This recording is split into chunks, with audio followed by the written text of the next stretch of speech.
কি করলে?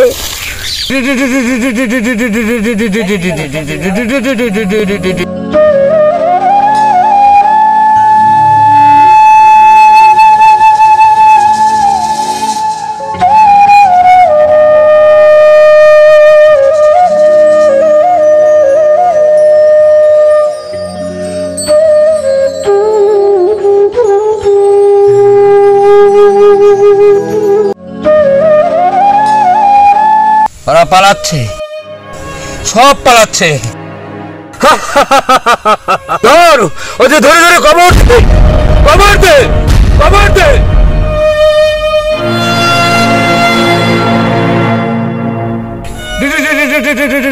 আক্রমণ করো,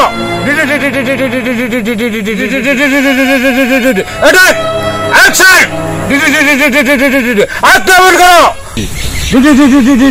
পাগল,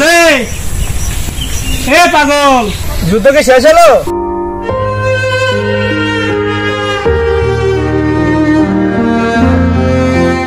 কসি যুদ্ধ কি শেষ হলো?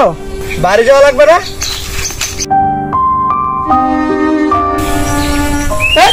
শালার ভাই পাগল দেখেছি, এরকম পাগল জিন্দেগিতে দেখিনি।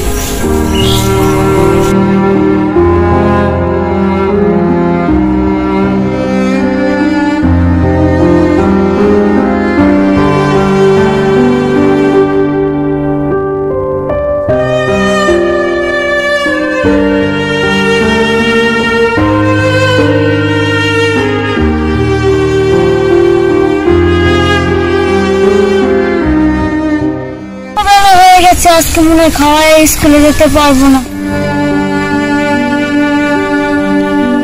বাবা, সত্যি কি তুমি আমাদের কথা বোঝো না? মানুষের কথা আর ভালো লাগে না বাবা।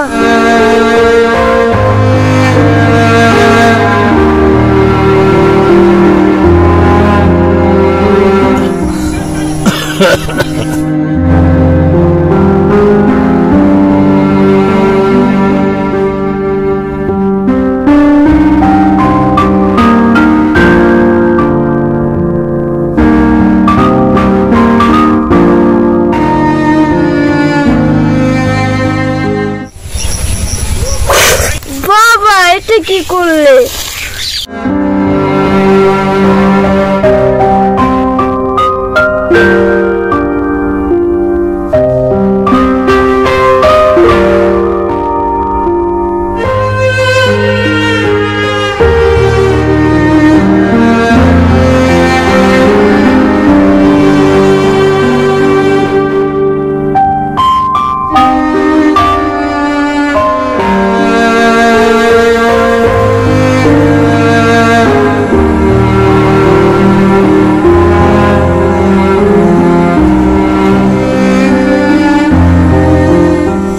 মালা, শুধু ভাত খাওয়ালেই হয়?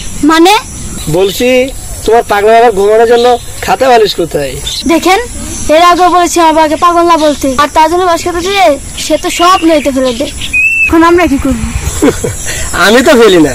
মানে যদি খেতা বালিশ থাকতো আর কি, পাগলের খাওয়া বলে তুমি আর আমি নিরিবিলি একটু ঘুমাতাম। দেখেন, আমি আপনাকে বড় ভাই মনে করি। সকালে বাবাকে খাওয়ায় স্কুলে যাই, সেখান থেকে দুপুরে খাবার আনি। আপনার সঙ্গে ফাঁসার করার কোনো সময় নাই। আরে আমি তো তোমার বাবার খাবারে ভাগ নিতে যাচ্ছি না, শুধু তো তোমার সাথে ঘুমাতাম। আপনি একটা কুত্তা। কি? আমি কুত্তা? তাহলে তোর সাথে কুত্তার মধ্যে আচরণটা করতে হবে? তোমার এত বড় সাহস কি করে হয় কমান্ডার মেয়ের হাত ধরার? তুমি জানো পাগলকে? তারা যমজ দুই ভাই ছিল। বড় ভাই রণাঙ্গনে এখানেই শহীদ হয়। তার মা দেখতে এসে ঘটনাস্থলে এখানে স্টক করে মারা যায়। উনিও এখানে আসা যাওয়া করতে করতে পাগল হয়ে গেছে। আর তুমি সেই কমান্ডারের মেয়ের গায়ে হাত দিচ্ছ? তোমার সাহস কি করে হয়? লাভলু, জন্টু, থানায় খবর দাও। ওকে 14 শিখের ভিতরে ঢুকাতে হবে। মেম্বার সাহেব, আমার ভুল হয়ে গেছে, এবার মতো আমাকে মাফ করে দিন। আমাদের মাপ চেয়ে লাভ নাই, তুমি কমান্ডারের কাছে মাপ চাও। কমান্ডার সাহেব, আমার ভুল হয়ে গেছে, এবার মতো আমার মাফ করে দেন। আমি আর এরকম ভুল করবো না। যা, এখন যা। এই এলাকা 30 সীমানা যেন তোরে আর না দেখি। মা, তোমার ভয় নেই, আমরা আছি।